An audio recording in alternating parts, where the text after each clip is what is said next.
Sri Sachidananda Sadguru Sainath Maharaj ki Jai. Sri Sai Satcharitra Chapter 49. Stories of Hari Kanoba Somadev Swami Nana Sahib Chandorkar. Preliminary. When even the Vedas and the Puranas cannot sufficiently praise, describe Brahma or Sadguru, then how can we, ignorant, describe our Sadguru Sri Sai Baba? We think that it is better for us to keep quiet in this matter. In reality, the observance of the oath of silence is the best way of praising the Sadguru.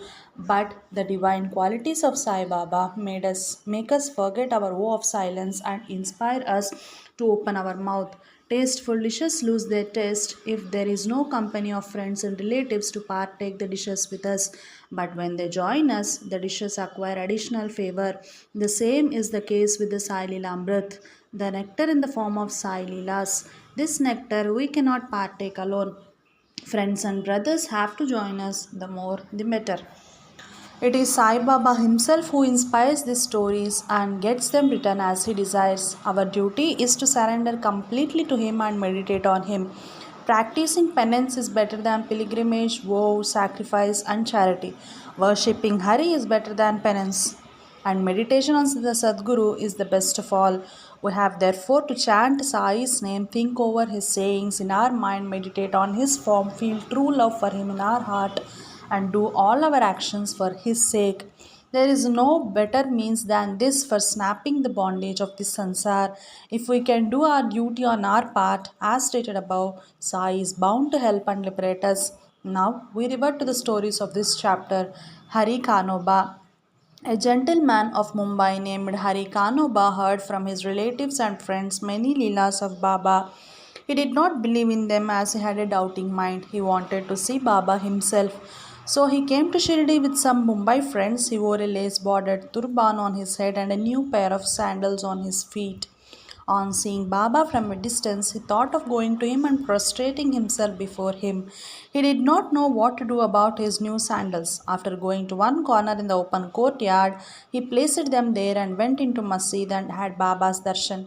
He made a reverential bow to Baba, took Udi and Prasad from Baba and returned.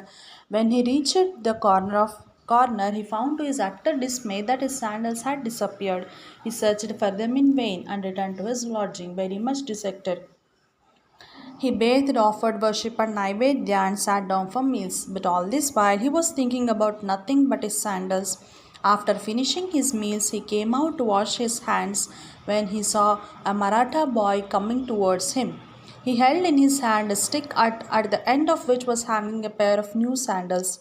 He said to the men who had come out to wash their hands that Baba sent him with this stick in hand and asked him to go on streets crying, Hari ka beta, Zari ka feta,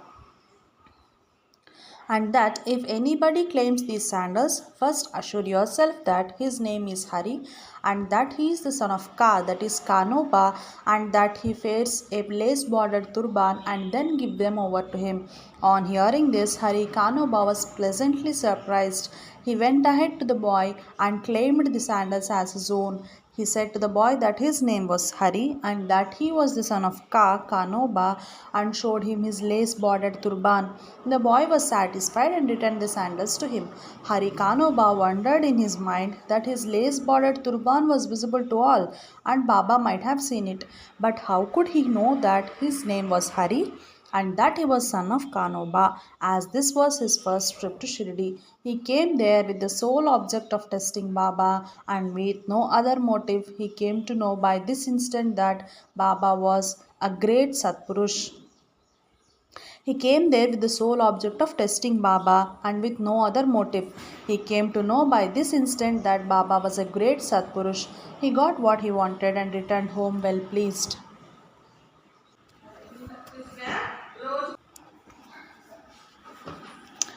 Somadeva Swami. Now hear the story of another man who came to try Baba. Bhaiji, brother of Kaka Saheb Dikshit, was staying at Nagpur. When he had gone to Himalayas in 1906, he made an acquaintance with one Somadeva Swami of Haridwar at Uttarkashi down the Gangotri valley in Garhwal region of Uttaranchal. But both took down each other's names in their diaries. 5 years later, Somdev Swami came to Nagpur and was Bhaiji's guest. There he was pleased to hear the Leelas of Baba, and a strong desire arose in his mind to go to Shirdi and see him. He got a letter of introduction from Bhaiji and left for Shirdi. After passing Manmad and Kopargaon, he took a tonga and drove to Shirdi. As he came near Shirdi, he saw two flags floating high over the masjid in Shirdi. Generally, we find different behavior, different mode of living and different outward paraphernalia with different saints. But these outward signs should never be our standards to judge the worth of a saint. But with Somdeva Swami, it was different. As soon as he saw the flying flags, he thought, why should a saint take a liking for the flags? Does this denote sainthood?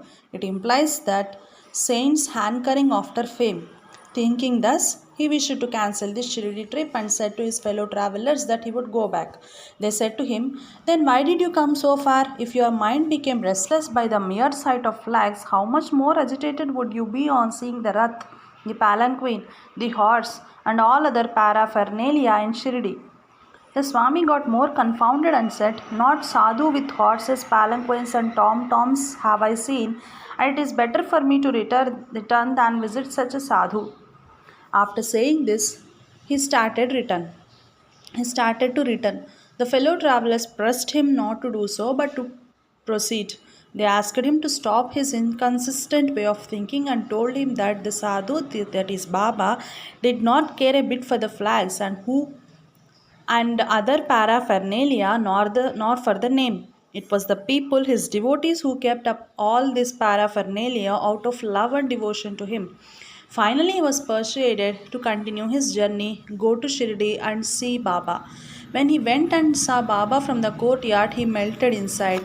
His eyes were full of tears, his throat was choked, and all his evil and crooked thoughts vanished. He remembered his Guru saying that is our abode and place of rest, where the mind most pleased and settled. Where the mind is most pleased and settled. He wished he wished to roll himself in the dust at Baba's feet, and when he approached Baba, the latter got wild and cried aloud, let all our humbug paraphernalia be with us. You go back to your home. Beware, if you come back to this masjid again. Why take the darshan of one who flies a flag over his masjid? Is this a sign of sainthood? Remain here not a moment. The Swami was taken back by surprise. He realized that Baba read his heart and spoke it out, how omniscient he was. He knew that he was least intelligent and that Baba was noble and pure.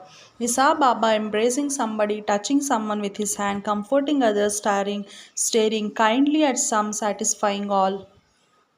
staring kindly at someone, laughing at others, giving Udi Prasad to someone, thus pleasing and satisfying all.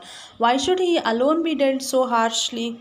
After thinking seriously, he came to realize that Baba's conduct responded exactly to his inner thought and that he should take a lesson from this and improve, and that Baba's wrath was a blessing in disguise. It is needless to say that later on his faith in Baba was confirmed and he became a staunch devotee of Baba. Nana Sahib Chandorkar. Hemad Pant concluded this chapter with a story of Nana Sahib Chandorkar. Nana Sahib was once sitting in masjid with Mahalsapati and others. A Mohammedan gentleman from Bijapur came with his family to see Baba.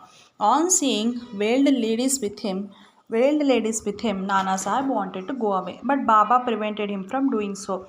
The ladies came and took the darshan of Baba. When one of the ladies removed her veil for saluting Baba's feet, Nana Sahib, who had a glimpse of her face, was so much smitten with her beauty that he wished to see her face again. Knowing Nana's restlessness of mind, Baba spoke to him after the lady had left the place. Nana, why are you getting agitated after the lady had Nana, why are you getting agitated in vain? Let the senses do their allotted work or duty. We should not meddle with their work. God had created this beautiful world and it is our duty to appreciate its beauty. The mind will get steady and calm slowly and gradually. When the front door was open, why go by the back one? When the heart is pure, there is no difficulty whatsoever. Why should one be afraid of anyone if there be no evil thought in us? The eyes may do their work Why should you feel shy and tottering? Shama was there and he could not follow the meaning of what Baba said. So he asked Nana about this on their way home. Nana told him about his restlessness at the sight of the beautiful lady, how Baba knew it and advised him about it. Nana explained Baba's meaning as follows: that our mind is fickle by nature. It should not be allowed to get wild. The senses may get restless. The body, however, should be held in check and not allowed to be impatient. Senses run after objects of desire, but we should not follow them and crave for them. By slow and gradual practice, restlessness can be conquered. We should not be swayed by the senses, though they cannot be completely controlled. We should curb them rightly and properly according to the need of the occasion. Beauty is the subject of the sight. We may fearlessly look at the beauty of the objects. There is no room for shyness or fear. Only we should never entertain evil thoughts. Making the mind desireless, observe God's work of beauty. In this way, the senses will be easily and naturally controlled, and even in enjoying objects, you will be reminded of God. If the outer senses are not held in check, and if the mind be allowed to run after objects and be attached to them, our cycle of births and deaths will not come to an end. With Vivek, discrimination, as our charioteer, we will control the mind and shall not allow the senses to go astray.